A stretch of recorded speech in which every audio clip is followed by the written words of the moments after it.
తండ్రి వీర్రాజు మనతో పాటు ఉన్నారు. చెప్పండి, ఎప్పుడు చెప్పి వెళ్ళాడు మీ కొడుకు సతీష్? నేను ఉదయం నుంచి ఇంకా పడుకొని లేవలేదండి. లేకపోతే నుంచి వాళ్ళ అమ్మతో నుంచి ఉదయం ఆదివారం ఉదయం 17వ తారీఖుని 7 గంటలకేంచి అమ్మ నేను ఎంచి కాపుకి వెళ్ళి వస్తాను, మామూలుగా ఎంచి ఏదైనా చేపలు తెచ్చి కూరకుంటుంది, ఎలాగ ఏటలకి వెళ్ళట్లేదు కదా, ఏటలకి వెళ్ళట్లేదు కదా, మన కూరకన్నా ఉంటుంది కదా, ఇవాళ ఆదివారం కదా అనుకుని ఎంచి ఆడు అలా చెప్పేసి వెళ్ళాడంటండి. అది చెప్పేసి వెళ్ళాడనికి నేను తర్వాత నుంచి నేను లేచి మామూలు ఆడు ఏటకి వెళ్ళాడానికి మరి నాకు ఇంతవరకు నాకు తెలియదండి. ఏటకి వెళ్ళాడు, కాపుకి వెళ్ళాడు, గీపిల్లాడని మనకు తెలియదు. తెలియపోతే నుంచి అలాగే నేనేంచి మామూలుగా కుర్రోడు వెళ్ళాడు కదా మామూలుగా అనుకున్నాను. అనుగబడికి ఆ 7:30కి 7 గంటలకేంచి ఆ వరద రావడము, ఈ కెరటం రావడము, అక్కడ ఉన్న ఓటాలు వేస్తున్నారు కదా, వాళ్ళేంచి ఆ ఓటాలు వేసిన వాళ్ళకి చూశారంట ఈ కుర్రోడు కాపు కాయడం. ఆ కాపు కాయడం ఆ ఓటాలకు చూస్తే ఎంచి వాళ్ళే ఎంచి ఎప్పుడైతే కుర్రోడు కొట్టుకుపోయాడో వాళ్ళు కూడా కొద్దిగా కాపాడదాం అన్నప్పటికెంచి ఫోర్స్ ఎక్కువైపోయి అబ్బో వాడితోటి వెళ్తే పోతే నేను చచ్చిపోతానని, వాళ్ళతో పాటు వెళ్తే నేను చచ్చిపోతాను అనుకోనించి ఆ కుర్రోడు ఏం చేశాడు, ఆ కుర్రోడు నుంచి వెంటనే వచ్చి మా ఇంటికి వచ్చి కబురు చెప్పాడండి. కబురు చెప్పబడికి అయ్యి బాబు నా కొడుకంచి గెడ్లు పడిపోయాడు అని మేము అందరం పరిగెట్టామండి. మా చిన్న అబ్బాయి, మా పెద్ద అబ్బాయి, మా మా బామ్మరిది అందరూ మొత్తం మా కుటుంబం మొత్తం అంతా పరిగెట్టామండి. చూస్తే వరద ఎక్కువైపోతుంది, ఈ సముద్రం కూడా బాగా అల్లకొల్లం ఎక్కువైపోయిందండి. అందులోకి ఎంచి మేమే చేసాం, ఇంకా తెగించి చూడలేదు. ఆల్రెడీగా మా బోట్లు ఉంటే ఆ తుఫాన్ వర్షం అయినా సరే వెంటనే మా బోట్లు తెచ్చుకొని ఎతకడం అని చూసామండి. ఆదివారం పొద్దు నుంచి ఈ వాళ్ళ దాకా నుంచి ఎతుకుతున్నామండి. ఇప్పుడు వరకు ఎతికొచ్చి ఇప్పుడే వచ్చామండి. ఇప్పుడు వరకు మాకు ఏంచి ఆచూకీ తేలలేదండి. ఆచూకీ తేలలేదు. కనీసం ఆ ఉదయాన్నే నుంచి పోలీస్ రిపోర్ట్ ఇమ్మన్నారండి. ఉదయాన్నే పోలీస్ రిపోర్ట్ అప్పటికి మేము తిరగబడి రాబడికి 10 గంటలకి 12 గంటలకి ఇచ్చామండి మధ్యాహ్నం ఆదివారం నాడు. మధ్యాహ్నం నుంచి పోలీస్ స్టేషన్కి కంప్లీట్ ఇచ్చామండి. కంప్లీట్ ఇస్తే పోలీసులు 2 కానిస్టేబుల్ వచ్చి ఈ ఆధార్ కార్డు ఫోటోలు తీసుకొని వాళ్ళు వెళ్ళిపోయారండి. వాళ్ళు వెళ్ళిపోయి సరే మళ్ళీ మరుసటి రోజు నుంచి సోమవారం నాడు నుంచి మళ్ళీ ఎతకడానికి వెళ్తున్నాం. ఇక్కడ స్థానిక పెద్ద మనుషులు వాళ్ళు అన్నారు, మీరు నోటు ద్వారా ఇచ్చారు కదా కంప్లీట్, అలాగైతే పోలీసులు తీసుకోరు, రాతపూర్వకంగా ఇవ్వండి అని చెప్పారండి. సరే అని సోమవారం నుంచి ఉదయం 10 గంటలకల్లా నుంచి రాతపూర్వకంగా కంప్లీట్ ఇచ్చామండి. కంప్లీట్ ఇస్తే సాయంత్రం రండి మీకు ఎఫ్ఐఆర్ కాపీ ఇస్తాము అని చెప్పారండి. సరే అని నుంచి మా ఇక్కడ కార్పొరేటర్ ఉంటే కార్పొరేటర్తో పట్టుకెళ్ళి తీసుకెళ్తే కార్పొరేటర్తో నుంచి సాయంత్రం 6 గంటలకి నుంచి ఎఫ్ఐఆర్ ఇచ్చారండి. ఆ ఎఫ్ఐఆర్ నుంచి ఇక్కడ ఏడబ్స్ వాళ్ళకి, మెరైన్ పోలీసులకి వాళ్ళకి ఇమ్మన్నారండి. మెరైన్ పోలీసులు వేరే పోలీసులకి ఒక కాపీ ఇచ్చామండి. అక్కడ నుంచి ఏడబ్స్ వాళ్ళకి ఒక పేపర్ ఇచ్చామండి. ఆయన ఇచ్చేప్పటికి ఆదివారం రాలేదు, సోమవారం రాలేదు, మంగళవారం కూడా సమయంకి రాలేదండి. మంగళవారం రాలేదు. నిన్న బుధవారం వచ్చారండి. నిన్న బుధవారం పోస్ట్ గార్డ్ వాళ్ళు అందరూ తిరిగారండి. ఇది జరిగిందండి. మా అబ్బాయి కనిపిపోవడం ఇంతవరకు 5 రోజులు అవుతుంది. కొద్దిగా ఆ ప్రభుత్వాన్ని కొద్దిగా ఎత్తికి పెట్టి మాకు ఆ కడచారి చూపులు చూపిస్తారండి వేడుకుంటున్నాం. చంద్రబాబు నాయుడు గారు మీరైనా పూనుకోండి, మమ్మల్ని ఆదుకోండి.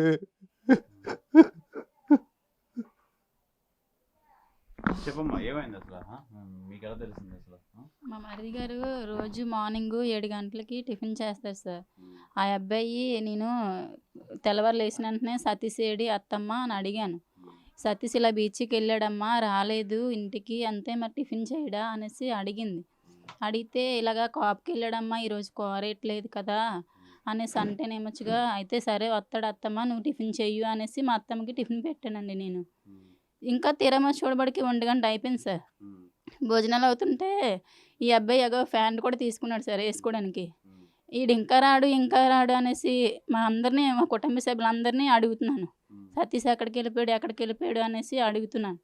ఇంతకీ రాడు అంతకీ రాడు, ఇంకా వెతుకుదాము అనేసి ఈ అబ్బాయి ఎప్పుడైతే ఈ న్యూస్ తెలిసిందో పడిపోయాడని వెతకడానికి ట్రై చేసాం సార్. బోట్ల మీద, అంట్ల మీద, ఇట్ల మీద. ఆ రోజు నుంచి ఈ రోజు వరకు 5 days అవుతుంది కానీ ఇప్పటికీ మనిషి కనిపించలేదు సార్.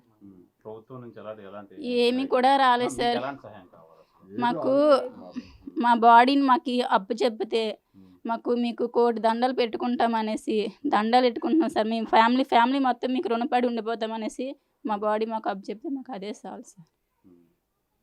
ఇది సతీష్ ఎవరైతే ఉన్నారో ఈ సతీష్ పిల్ల సతీష్ 24 సంవత్సరాలు. నిజంగా ఇది చాలా బాధాకరమైన విషయం. కాపు కాయడం అంటే ఒడ్డున ఉండి చిన్న చిన్న చేపలు పట్టుకునే విధానాన్ని కాపు కాయడం అంటే ఆ రోజు వాళ్ళకి కూర పనికొచ్చేయడానికి పడిన చేపలు పట్టుకొని ఇంటికి వచ్చి వండుకొని తినే దాన్ని కాపు కాయడం అంటారు. ఆ కాపు కాసే ప్రక్రియ అయితే 17వ తారీఖు ఆదివారం తను తెల్లవారుజామునే వెళ్ళాడు. ఇంటికి తీసుకొద్దాం, కొద్ది చేపలు ఏవో పడితే కూరకు ఉపయోగపడుతుంది తీసుకురావద్దాం వెళ్ళడం క్రమంలో ఓ పక్కన వాతావరణం బాగాలేదు, వేటకెళ్ళొద్దు మత్స్యకారుల అనే నెపంతో వాతావరణ శాఖ అయితే తెలియజేస్తున్నారు. అయినప్పటికీ ఎవరు వేటకెళ్ళలేదు, అందరూ ఒడ్డునే ఉన్నారు. ఒడ్డు నుండి ఈ కొన్ని చేపలు దొరికితే పనికొస్తాయి కదా అని చెప్పి ఈ నేపథ్యంలో ఈ పిల్ల సతీష్ అయితే అక్కడ అయితే ఉన్నాడు. అయితే సిటీ నుంచి వచ్చిన ఈ డ్రైనేజ్ వాటర్ ఒకసారి ఉప్పొంగి రావడం, అలాగే పెద్ద కెరటం రావడం, ఆ రెండిటికి సతీష్ బలి అవ్వడం, లోపలికి వెళ్ళిపోవడం నిజంగా వీళ్ళందరికీ నిజంగా కలిసివేసింది. వీళ్ళంతా హుటాహుటిన తెలిసిన వెంటనే స్థానికులు చూసి చెప్పడంతో తెలిసిన వెంటనే హుటాహుటిన వెళ్ళి వీళ్ళు పడవలు వేసుకొని వెళ్ళి నెత్తికారు. అప్పటి నుంచి 17వ తారీఖు నుంచి ఈ రోజు వరకు ఎదుగుతూనే ఉన్నారు. అంటే ఆదివారం నుంచి ఈ రోజు లక్షవారం ఈ రోజుకి ఎదుగుతూనే ఉన్నారు. అలా ఎక్కడ దొరుకుతారో అట్లీస్ట్ బాడీ అయినా దొరికితే రక్షణ కార్యక్రమాలన్నీ చేసుకుందాం అని చెప్పి చూస్తున్నారు. కానీ ఎట్టి పరిస్థితుల్లో ఎక్కడ దొరికే పరిస్థితి అయితే లేదు. అయితే దీనికి ప్రభుత్వం కూడా దీనికి వెతికి పెట్టాలి. నిజంగా మేము అదే కోరుకుంటున్నాం. మాకు దయచేసి ఆ బాడీ ఇప్పించండి, మేము తదుపరి కార్యక్రమాలు అవి చేపడుతున్నాం అని చెప్పి తల్లిదండ్రులు కానీ వదిన కానీ అన్నదమ్ములు కానీ అయితే తెలియజేస్తున్నారు. ఏదేమైనా ఇది చాలా బాధాకరమైన విషయం. నిజంగా తల్లికి అయితే మటుకు కిడ్నీ ఈ 2 సమస్యలు ఉన్నాయి. కొడుకు ప్రతిరోజు వచ్చి భోజనం పెడితే తినే కొడుకు కోసం అమాయకంగా ఆ పోలమ్మ ఎదురు చూస్తుంది. ఏదేమైనా ఇది చాలా బాధాకరమైన విషయం. ముగ్గురు కొడుకులో కొడుకు పోయాడంటే నిజంగా మర్చిపోలేకపోతున్నారు. దయచేసి ప్రభుత్వం కానీ సీఎం ముఖ్యమంత్రి చంద్రబాబు నాయుడు కానీ మమ్మల్ని ఆదుకోవాలి. నిజంగా మమ్మల్ని ఈ చిన్న చూపు చూడకుండా దయచేసి మా అబ్బాయిని వెతికి పెట్టండి, దయచేసి ఎక్కడున్నారని చెప్పి వీళ్ళైతే వేడుకుంటున్నారు. ఏదేమైనా అతి తొందరలోనే అబ్బాయి తిరిగి రావాలని చెప్పి మనం కూడా కోరుకుందాం. కెమెరామెన్ ప్రసాద్తో శివరామకృష్ణ RTV, విశాఖ వాసివానిపాలెం వద్ద నుంచి. వెల్కమ్ టు RTV, నేను శివరామకృష్ణ. కడలి అంచులో మత్స్యకారుల జీవనం, కడలపై బతుకు పోరాటం. ఇది మత్స్యకారుల జీవనం కోసం మనం మాట్లాడుకోవాలంటే అదే మొన్న 17వ తారీఖు పిల్ల సతీష్ మత్స్యకారుడు ఒడ్డు నుండి గేలం వేసి ఇంటికి సంబంధించి కొన్ని చేపలు అయితే కూరకు తీసుకెళ్దాం అన్న క్రమంలో సిటీ నుంచి వచ్చే ఈ వాటరు కెనాల్స్ నుంచి ఈ వేస్ట్ వాటరు అలాగే సముద్రం నుంచి వస్తున్న పెద్ద కెరటం రావడంతో లోపలికి లాక్కెళ్ళిపోయింది. అయితే ఆ రోజు నుంచి శ్రమించి దానికి సంబంధించి సతీష్ సంబంధించి ఇరుగు పొరుగు వాళ్ళు కానీ కుటుంబ సభ్యులు కానీ ఏకదాటిగా 17వ తారీఖు నుంచి బోట్లు వేసుకొని ఎత్తుతూనే ఉన్నారు. ఆదివారం నుంచి ఈరోజు లక్షవారం మొత్తం అంతా ఈ సరౌండింగ్ మొత్తం భీమిలి నుంచి మొత్తం గంగవరం పోర్టు వరకు మొత్తం అంతా జల్లెర పడుతున్నాడు. అయినా సతీష్ జాడ ఆచూకీ అయితే దొరకలేదు. మొత్తం కోస్ట్ గార్డ్ నుంచి పోలీస్ సిబ్బంది మొత్తం అంతా ఎదుగుతున్నారు. అయితే వీళ్ళు తమ మనిషిని ఏ విధంగా తెచ్చుకొని తమ తల్లికి చూపించాలి, తల్లిదండ్రులు చూపించాలని చెప్పి వీళ్ళు యాతన చూస్తుంటే నిజంగా మనకు కూడా బాధాకరమైన విషయం అయితే వస్తుంది. అయితే సతీష్ కోసం ఏకదాటిగా ఎత్తుతున్నారు వాళ్ళ మావయ్య కానీ అన్నదమ్ములు కానీ. చెప్పండి, ఎప్పటి నుంచి ఎత్తుతున్నారు సతీష్ కోసం, ఏం చెప్తారు? సతీష్ గురి మా తమ్ముడి పేరు సతీష్, నా పేరు ఎల్లాజీ. నెక్స్ట్ ఏంటంటే మనం 17వ తారీఖు నుంచి అలాగే ఎదుగుతూనే ఉన్నాం సార్. ఎదుగుతున్నాం కానీ ఇప్పటికీ జాడ అనేది ఏంటి తెలియలేదు.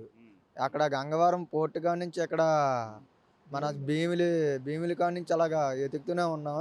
4 బోట్లు వేసుకొని ఎదుగుతున్నాం. నెక్స్ట్ పెసరమింటి వాళ్ళు కూడా బోట్లు పంపించి వాళ్ళు కూడా వెతుకుతున్నారు. వెతుకుతుంటే ఎక్కడ జాడ అనేది కనిపించలేదు సార్ మాకు. ఇప్పుడు దాకా వాళ్ళకి 5 రోజులు బట్టి ఇలా ఎతుకుతూనే ఉన్నాం. ఇప్పుడే అలసిపోయి వచ్చాం సార్. నెక్స్ట్ ఏంటంటే అలా ఎతికి మరి అలసిపోయాం. ఇంకా మా వల్ల అంతే కానపోతుంది. 17వ తారీఖుని ఏంటంటే ఆదివారం పొద్దున్న చేసాడు అనుకో మా వాడు విసురుకాపు కానీ గేలతాడు ఎట్టుకొని వెళ్ళాడు సార్. గేలతాడు ఎట్టుకొని వెళ్తే కాసుకుందా ఏమైనా కరోనా అవుతుందని చెప్పేసి వెళ్ళాడు కాపు కాయనందుకు. అలా కాస్తుండగా యువతల వర్షం వస్తుందని మనోడికి తెలుసు, యువతల గడ్డ వస్తుందని తెలియలేదు. ఈ తెరకిని ఈ వరదకిని ఎక్కువైపోయి మధ్యలోని పడిపోయాడు. ఇంకా అప్పటి కాడి నుంచి జాడనేది తెలియలేదు మాకు.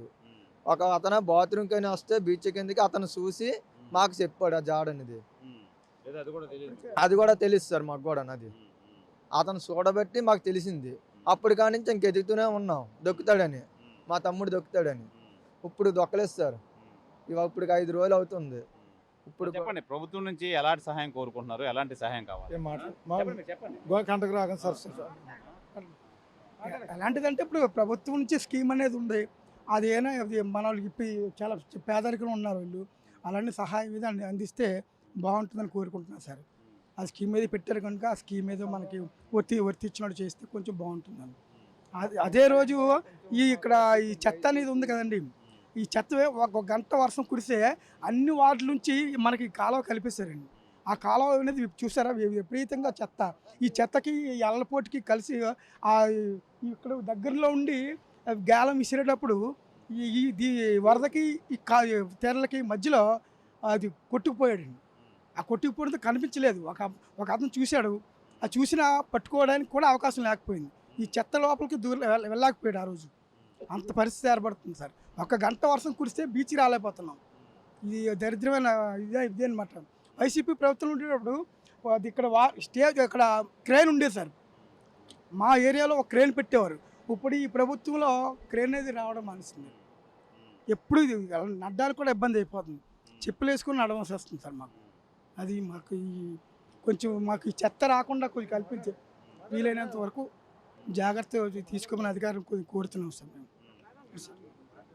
ఇది ప్రధానంగా మనం చూసుకోవచ్చు. ఈ మత్స్యకారులు అయితే 4-5 బోట్లతో అయితే మొత్తం వాళ్ళ మనిషి సతీష్ ఎక్కడైనా జాడ దొరుకుతాడా, ఎక్కడైనా దొరుకుతాడా అని చెప్పి ఈ తదుపరి కార్యక్రమాలు చేసుకుందామని ఆ నేపథ్యంలో కూడా మొత్తం అంతా ఎత్తుతున్నారు. అయితే ఆదివారం నుంచి అయితే వీళ్ళు అదే పనిగా నిజంగా ఒక బోటు తీయాలంటే 10,000 నుంచి 15,000 ఆయిల్కి అయితే ఖర్చు అవుతుంది. అది కూడా లెక్క చేయకుండా మొత్తం 5-6 బోట్లతో ఆ రోజు నుంచి ఏకదాటిగా నెత్తుతున్నాం. మా మనిషి అయితే జాడ అయితే ఎక్కడ కనపడలేదు.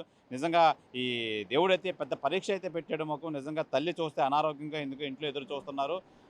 ఈ మనిషి ఈ బాడీ అయినా దొరికితే చాలు, మేము తదుపరి కార్యక్రమాలు చేసుకుంటామని చెప్పిన నేపథ్యంలో అయితే ప్రభుత్వం కూడా మాకు సహాయం చర్యలు అయితే చేయాలి, మమ్మల్ని ఆదుకోవాలి. ఈ కుటుంబానికి ఈ మనిషి లేని లోటు ఎవరూ తీర్చలేదు. అలాగే ఆ కుటుంబాన్ని కూడా ప్రభుత్వం ఆదుకొని దారి చూపిస్తే బాగుంటుందని చెప్పి మత్స్యకారులు అయితే తెలియజేస్తున్నారు. ఏదేమైనా జరిగిన విషయం అయితే బాధాకరమైన విషయం. నిజంగా మేము భీమిలి నుంచి గంగవరం పోర్టు వరకు మొత్తం అంతా జల్లెడ పడుతున్నాం. అయినా సరే మనిషి ఎక్కడ ఉన్నాడో ఎక్కడ ఏమయ్యాడో కూడా తెలియట్లేదు. నిజంగా ఇలాంటి పరిస్థితి ఎవరికి రాకూడదని చెప్పి వీళ్ళంతా సతీష్ కోసం ఎత్తుతున్నారు. వీళ్ళంతా ఇంకెవరికి ఇలాంటి పరిస్థితి అయితే రాకూడదని చెప్పి అయితే తెలియజేస్తున్నారు. ఏదేమైనా సతీష్ అతి తొందరలోనే ఆచూకీ తెలియాలి, వీళ్ళు చెంతకు చేరాలని చెప్పి RTV నుంచి మనం కూడా ఆశిద్దాం. కెమెరామెన్ ప్రసాద్తో శివరామకృష్ణ TV, విశాఖ వాసివానిపాలెం మత్స్యకారుల వద్ద నుంచి. తెలుగులో ఫాస్టెస్ట్ న్యూస్ ఇప్పుడు కొత్త అవతారంలో 5 సెకండ్లోనే పూర్తి వార్తా సమాచారం మీ చేతిలో.